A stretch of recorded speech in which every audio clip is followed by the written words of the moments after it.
কোরবানির ঈদে পশুর হাটে ভিড়, দর কষাকষি আর পছন্দের গরু খোঁজার উত্তেজনায় আপনি অজান্তেই বিপদ ডেকে আনছেন না তো? একটু অসতর্ক হলেই আনন্দের মুহূর্ত ক্ষণিকেই ভয়াবহ অভিজ্ঞতায় রূপ নিতে পারে। টাকা ছিনতাই, স্বাস্থ্য ঝুঁকি, প্রতারণা আর দুর্ঘটনার আশঙ্কা থাকে কোরবানির এই পশুর হাটে। তাই নিরাপদ ঈদের জন্য আগে থেকেই জেনে নিন পশু কিনতে গেলে হাটে কোন কোন বিষয়ে সতর্ক থাকা জরুরি।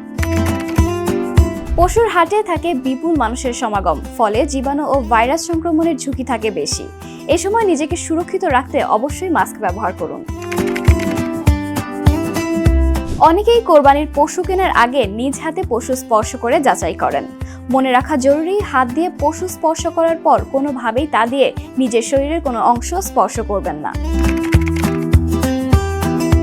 যে কোনো সময় হাত পরিষ্কার রাখার জন্য সঙ্গে রাখুন হ্যান্ড স্যানিটাইজার।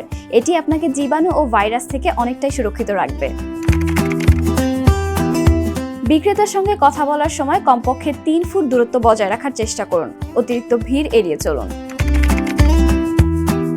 কোরবানির হাটে সক্রিয় থাকে দালাল চক্র। অতিরিক্ত প্রলোভন বা মিষ্টি কথায় ভুলে গিয়ে যেন প্রতারিত না হন, এই বিষয়ে সর্বোচ্চ সতর্ক থাকুন। কোরবানির হাটে অনেক সময় কিছু উন্মাদ পশু পাওয়া যায়, যেসব পশুকে তার মালিকও নিয়ন্ত্রণ করতে পারে না। হাটে প্রায় এমন পশুদের দড়ি ছিঁড়ে আক্রমণ করতে দেখা যায়। তাই কখনোই পশুর হাটে শিশু, বৃদ্ধ কিংবা পরিবারের অসুস্থ কোনো সদস্যকে নিয়ে যাবেন না।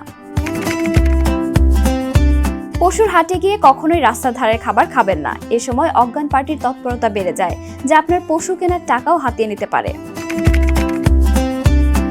হাটে যাওয়ার সময় মোটা বা ভারী কাপড় এড়িয়ে চলুন। হালকা পোশাক পরলে গরমে অস্বস্তি কম হবে এবং চলাফেরা করতে সহজ হবে। এবং হাট থেকে ঘরে ফিরে হাত পা ভালোভাবে সাবান, স্যাভলন বা ডেটল মেশানো পানি দিয়ে পরিষ্কার করুন। মনে রাখবেন, একটু সতর্কতাই পারে বড় বিপদ থেকে আপনাকে রক্ষা করতে। সতর্ক থাকুন, নিরাপদ থাকুন এবং কোরবানির ঈদকে করে তুলুন আরো আনন্দময়।